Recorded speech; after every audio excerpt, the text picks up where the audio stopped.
በወደድኩት ሳይፈስ ለኔ በተመቸኝ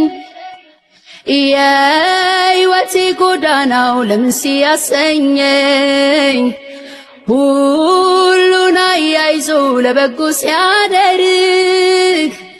በዓይኔ በብረቱ አየው ሲለውጥ